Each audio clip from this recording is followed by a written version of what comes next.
अस्सलाम वालेकुम दोस्तों, मेरा नाम है Ahmad Ali, operation theatre technician. और आज हम बात करेंगे आईवी फ्लूइड के मतलब। अब आईवी फ्लूइड का काम क्या है, आईवी फ्लूइड किन पेशेंट पे इस्तेमाल किया जा सकता है, आईवी फ्लूइड का ऑपरेशन थिएटर में क्या काम है। तो सबसे पहले मैं आपको बताता चलूँ, जिन्होंने हमारा चैनल सब्सक्राइब नहीं किया वो सबसे पहले चैनल सब्सक्राइब कर ले, ताकि आने वाली वीडियो उनके पास सबसे पहले पहुँच सके। जैसा कि हम ऑपरेशन के अंदर पेशेंट को लेके जाते हैं तो फाइल उनके साथ होती है।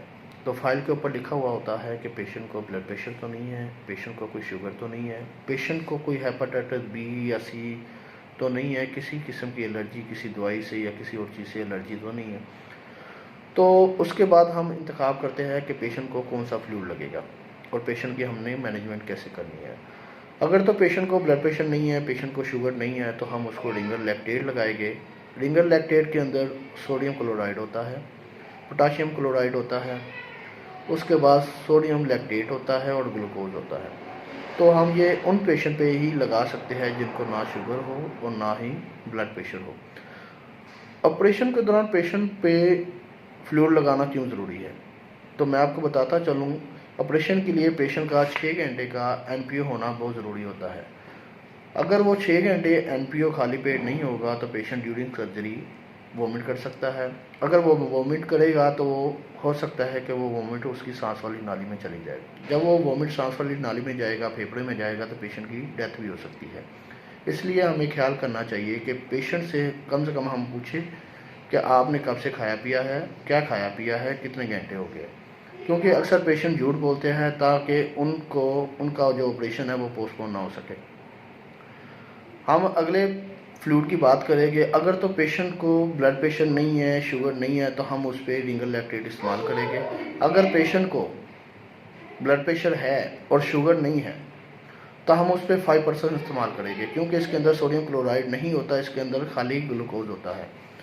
उसके बाद हम तीसरा जो फ्लूइड है वो है डेक्सट्रोसलाइन।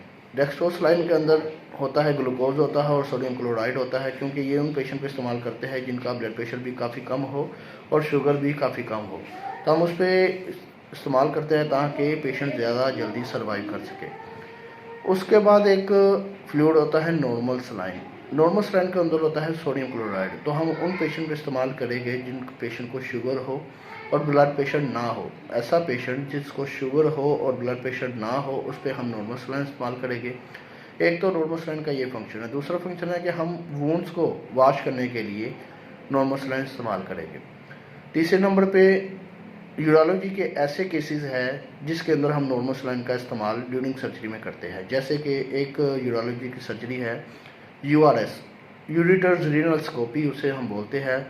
वो हमारे यूरेटर्स के अंदर स्टोन होता है, उसको तोड़ने के लिए हम लिथोट्रिप्सी इस्तेमाल करते हैं। उसके अंदर नॉर्मल सलाइन का फ्लूइड जाना बहुत ज़रूरी होता है ताकि कैमरे के अंदर साफ वाज़ह नज़र आ सके। उसके बाद यूरोलॉजी की एक और सर्जरी है TURP, transfer urethra dissection prostate. तो वो जब हम सर्जरी ख़त्म हो जाती है तो उसके अंदर पोस्ट ऑफ ब्लैडर वाश होना बहुत ज़रूरी होता है। तो हम नॉर्मल सलाइन की इरीगेशन लगाएंगे ताकि आहिस्ता आहिस्ता ब्लैडर वाश होता रहे, कोई भी क्लॉट ब्लैडर के अंदर ना रुक सके। उसके बाद हम लेप्रोस्कोपी के अंदर भी इस्तेमाल कर सकते हैं। जब हम लेप्रोस्कोपी कर रहे होते हैं तो अंदर ब्लीडिंग होती है, क्लॉट आ जाते हैं, तो उसके ऊपर हम इरीगेशन लगाते हैं ताकि अंदर का हिस्सा नॉर्मल सलाइन से वाश कर सके और फिर हम सेक्शन करते हैं।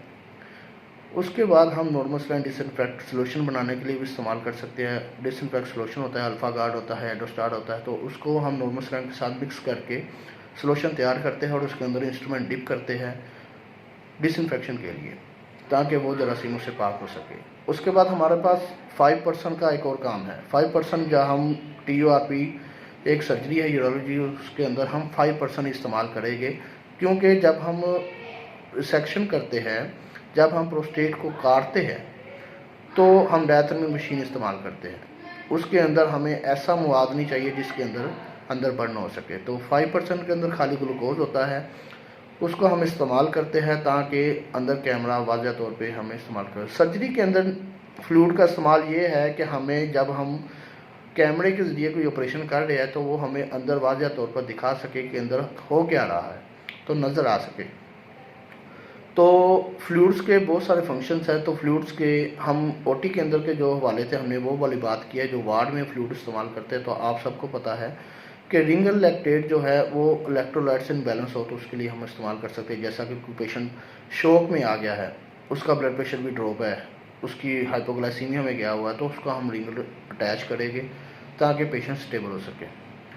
तो वार्ड के अंदर भी उनके काफ़ी फंक्शन है। तो हमने सिर्फ ओटी के अंदर के हवाले से बात की है कि ओटी के अंदर फ्लूइड्स का क्या क्या काम है और उनसे हम कैसे इस्तेमाल कर सकते हैं। तो सर, और दूसरी बात मैं आपको ये बताता चलूँ एहतियात से कि हमें डॉक्टर ने जो प्रिस्क्रिप्शन पे लिखा है, जो हमें डॉक्टर ने कहना है, हमने वो काम करना है। ये आपके नॉलेज के लिए है कि आपको पता होना चाहिए कि कौन सा फ्लूइड हमें किस पेशेंट पे इस्तेमाल करना चाहिए और कहाँ कहाँ इस्तेमाल करना चाहिए। अपने पास से आपने कभी भी कोई भी फ्लूइड किसी पेशेंट को नहीं लगाना। आपने अपने मुतल्लिका डॉक्टर से पूछना है कि ये पेशेंट आया है, इसकी ये कंडीशन है। आपने उनको पूछना है और वो आपको बताएंगे कि इस पेशेंट को ये ट्रीटमेंट करते, तो हमने वो ट्रीटमेंट करना है। हमने डॉक्टर नहीं बनना, हमने डॉक्टर के असिस्टेंट बनना है। हमने उनके साथ चलना है, उनको साथ ले लेके, ठीक है। जो हमें डॉक्टर हजरात कहेंगे हमने वो करना है और उनके हमारा काम है ऑपरेशन की तैयारी करना, ओटी की मैनेजमेंट करना और जो उसका इस्तेमाल होगा हम वो इस्तेमाल करेंगे। उसके बाद अब हम आपको फ्लूइड के मतलब बताएंगे, उनकी तस्वीर दिखाएंगे कि कौन सा फ्लूइड किस किस्म का होता है और वो कैसा होता है। ये हमारी फ्लूइड है रिंगल लैक्टेट। जैसा कि मैंने आपको बताया, इसके अंदर सोडियम क्लोराइड, पोटाशियम क्लोराइड और सोडियम लैक्टेट और ग्लूकोज होता है। तो ये हम उन पेशेंट पे लगाए गए जिनको ना ब्लड प्रेशर है और ना ही शुगर है। तो एहतियात से ये लाजमी पढ़ना होता है कि इसके ऊपर क्या लिखा हुआ है। ये जो RL लिखा हुआ है इसका मतलब है रिंगल लैक्टेट, और सब कुछ इसके ऊपर लिखा हुआ है, इसके अंदर क्या क्या मौजूद है और क्या क्या नहीं। और ये हमारी डेक्सट्रोज लाइन है, इसके अंदर डेक्सट्रोज भी है और सोडियम क्लोराइड भी है। तो हम ये उन पेशेंट पे इस्तेमाल करेंगे जिनका ब्लड प्रेशर भी कम है और शुगर भी कम है, ताकि पेशेंट ज़्यादा अच्छे से सर्वाइव कर सके। तो मैं फिर आपको बताता चलूँ कि आपने ड्रिप्स के ऊपर लाजमी पढ़ लेना है कि ऊपर क्या लिखा हुआ है और उसके अंदर क्या क्या है। और ये हमारी ड्रिप्स 5% है। इसके अंदर टोटल ग्लूकोज है, इस पानी के अंदर ग्लूकोज मौजूद है। इसके अंदर कोई नमक नहीं है, कोई पोटाशियम नहीं है, कोई क्लोराइड नहीं है। इसके अंदर सिर्फ़ और सिर्फ शुगर है, ग्लूकोज है। ये हम उन पेशेंट पर लगाए गए जिनको ब्लड प्रेशर है, ताकि उनके नमक ना जा सकते। इसके अंदर ग्लूकोज है, उन पेशेंट पर लगाए गए, इस्तेमाल कर सकते हैं अच्छे से और पेशेंट सर्वाइव कर सके।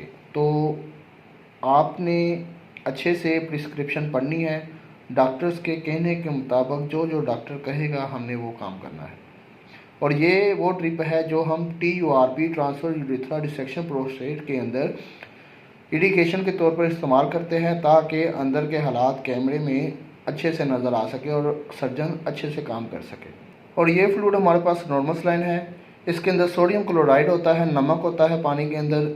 इससे हम उन पेशेंट पे लगा सकते हैं जिन पेशेंट को शुगर हो और ब्लड प्रेशर ना हो, तो हमें उन पेशेंट पर लगाएंगे ताकि पेशेंट की शुगर ज़्यादा ना हो। और ये हम ज़ख़म इस्तेमाल करने के लिए भी इस्तेमाल कर सकते और ज़ख़म को वाश करने के लिए भी इस्तेमाल कर सकते हैं।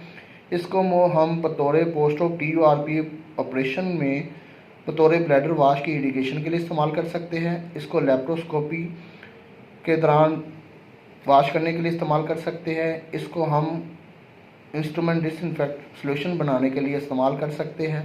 नॉर्मल स्लाइन के बहुत सारे फंक्शन हैं। इसको हम यूरोलॉजी। उम्मीद है सब दोस्तों को IV फ्लूइड के मतलब बहुत अच्छे से पता चल गया होगा। और जिन दोस्तों को अभी भी कुछ समझ नहीं आई, कुछ पूछना चाह रहे हैं, तो वो हमसे कमेंट्स में पूछ सकते हैं। उम्मीद है कि इंशाल्लाह ताला उनके सारे जो सवालात हैं उनको मैं जवाब दे सकूँगा।